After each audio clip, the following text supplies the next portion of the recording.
Hello guys, నేను మీ పల్లెటూరి పిల్ల. ఎలా అయితేనో మేమంతా ఫైనల్ ఇయర్ ఎండింగ్కి వచ్చేసాం. అండ్ ఆల్సో మా ఫేర్వెల్ కూడా దగ్గరకు వచ్చేసింది. ఈ 4 ఇయర్స్ ఎలా గడిచాయో కూడా మాకు తెలియలేనంత తొందరగా అయిపోయాయి. సో మా జూనియర్స్ అంతా మాకు గేమ్స్ ఆడిద్దామని డిసైడ్ అయ్యారు. మా చేత వాళ్ళు చాలానే గేమ్స్ ఆడించారు. ప్రతి ఒక్క గేమ్లో కూడా మా క్లాస్ వాళ్ళంతా చాలా యాక్టివ్గా పార్టిసిపేట్ చేశారు. అలానే ఎవ్రీ గేమ్లో కూడా మేము చాలా అంటే చాలా హ్యాపీగా ఫీల్ అయ్యాము. మన ఫ్రెండ్స్తో టైం స్పెండ్ చేసే ఈ 1 మంత్ కూడా మనకి ప్రతి ఒక్క మూమెంట్ గోల్డెన్ మూమెంట్ కదా.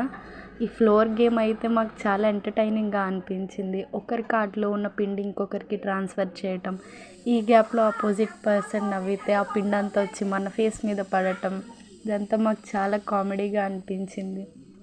అలానే జూనియర్స్ కూడా మాతో చాలా ఫన్నీగా ఉన్నారు. మా వాళ్ళైతే నేను ముందని చాలా పరుగులెత్తారు. చాలామంది పాపం మధ్యలో పడిపోయి దెబ్బలు కూడా తగిలించుకున్నారు. అలానే సేమ్ డే మా కాలేజ్ ప్రిన్సిపల్ సార్ కూడా రిలీవ్ అయిపోతున్నారు. గేమ్స్ ఆడుతున్నామన్న ఫన్ ఒక పక్క అయితే, సార్ వెళ్ళిపోతున్నారన్న బాధ మాకు ఇంకొక పక్క.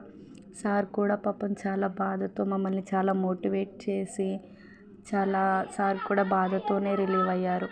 సార్ని అలా పంపించలేక మేము అయితే ఇవన్నీ అరేంజ్ చేసామన్నమాట. ఫ్రేమ్, ఇంకా పెన్, ఆ ప్లాట్, ఇవన్నీ సార్కి చాలా బాగా అనిపించాయి. ఎంతైనా మన వెనకాల ఉండి మమ్మల్ని గైడ్ చేసే ఒక పర్సన్ లేకపోతే ఆ పెయిన్ని మనం మాటల్లో చెప్పలేం కదా. అండ్ ఇలాంటి వీడియోస్ కోసం లైక్ చేయండి, మన ఛానల్ని సబ్స్క్రైబ్ చేయండి. Bye guys.